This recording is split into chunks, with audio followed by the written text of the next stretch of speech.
అంబేద్కర్ కోనసీమ జిల్లాలోని మామిడికుదురు మండలంలో ఉన్న ప్రాచీన చారిత్రక కట్టడం ఆదూరు బౌద్ధ స్తూపం అభివృద్ధి దిశగా కీలక ముందడుగు పడింది. పర్యాటక కేంద్రంగా అభివృద్ధి చేయాలనే లక్ష్యంతో సుమారు 9 కోట్ల రూపాయల వ్యయంతో రహదారి నిర్మాణానికి శంకుస్థాపన చేశారు ఎమ్మెల్యే గిడ్డి సత్యనారాయణ. పాసర్లపూడి బ్రిడ్జి నుంచి ఆదూరు బౌద్ధ స్తూపం వరకు సుమారు 9 కిలోమీటర్ల బీటీ రోడ్డును నిర్మించనున్నారు. ఈ రహదారి పూర్తయితే పర్యాటకుల రాకపోకలు సులభతరం కావడంతో పాటు స్థానిక ఆర్థిక వ్యవస్థకు ఊతమివ్వనుంది. ఒకే కుటుంబానికి చెందిన 4 ఐఏఎస్ అధికారులు అభివృద్ధి కార్యక్రమాలకు చొరవ చూపడం విశేషంగా మారింది. ఉన్నత స్థానాల్లో ఉన్నప్పటికీ పుట్టిన ఊరి అభివృద్ధి కృషి చేస్తున్న ఉండ్రు రాజశేఖర్, ఉండ్రు కాంతారావు అన్నదమ్ములు మరియు వారి భార్యలను ఎమ్మెల్యే అభినందించారు. ప్రపంచ ప్రఖ్యాతిగాంచిన ఆదూరు బౌద్ధ స్తూపం మరింత పర్యాటక ఆకర్షణగా మారే దిశగా ఈ పనులు నిలవనున్నాయి. డాక్టర్ బిఆర్ అంబేద్కర్ కోనసీమ జిల్లా పి గన్నవరం నియోజకవర్గం.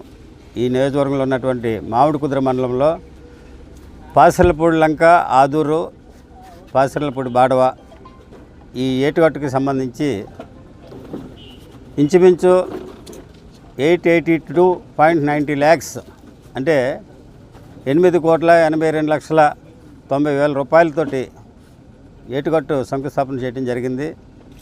ఈ శంకుస్థాపన చేయటం ప్రధానమైనటువంటి విషయం ఏంటంటే ఈ ఏరియాలో ఉన్నటువంటి బౌద్ధ స్తూపం వద్దకు ఇది ప్రధాన రహదారిగా భావించి ఇది హైవే నుండి ఈ ఏటుగట్టు ప్రారంభమవుతుంది. కాబట్టి ఈ ఇంచుమించు 4 గ్రామాలకు చెందినటువంటి ఈ ఏటుగట్టు అభివృద్ధి విషయంలో ఇది పని చేయడం జరుగుతుంది. అయితే ఈ యొక్క కార్యక్రమంలో అంటే ఈ ఏటుగట్టుకి నిధులు సమకూర్చే విషయంలో ఈ ప్రాంతవాసులైనటువంటి రాజశేఖర్ గారు, కాంతారావు గారు వారి ఇరువురు కూడా ఐఏఎస్ ఆఫీసర్స్. భారతదేశంలో ఉన్నటువంటి ఐఏఎస్ ఆఫీసర్ ఎక్కడ ఉన్నా కూడా భారతదేశం అంతటా వారికి సరైనటువంటి అవగాహన ఉంటుంది. కాబట్టి వారి ప్రాంతాన్ని వారు డెవలప్ చేసుకోవాలనే ఉద్దేశంతో ఇక్కడ ఉన్నటువంటి అధికారులతో మాట్లాడి వారి యొక్క సహకారంతో ఈ నిధులు రప్పించడం జరిగింది. అయితే ఈ ప్రాంతంలో ఉన్నటువంటి ఈ 4 గ్రామాలకు చెందినటువంటి సర్పంచులు వారి ప్రయత్నం కూడా దీంట్లో భాగంగా ఈ ఏటుగట్టు శంకుస్థాపనకి నిధులు రావడం జరిగింది. అయితే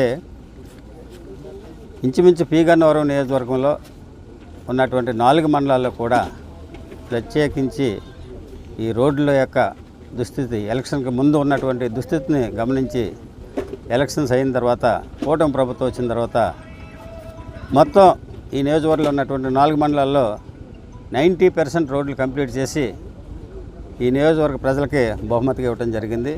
దీనంతటికీ ప్రధానమైనటువంటి కారణం ఏంటంటే మా డిప్యూటీ సీఎం గారు అయినటువంటి పవన్ కళ్యాణ్ గారు వారి యొక్క ఆశయ సాధనలో ఈ మారుమూల ప్రాంతాల్లో ఉన్నటువంటి రోడ్లని మెరుగుపరిచి ఈ ప్రజలకి మంచి రవాణా ఏర్పాట్లు చేయాలనే ఉద్దేశంతో వారు తీసుకున్నటువంటి చొరవతోటి మేము ఆయన అనుసరిగా పనిచేయటమే దీనికి ప్రధానమైనటువంటి కారణమని సందర్భంగా మీకు తెలియజేస్తున్నాను.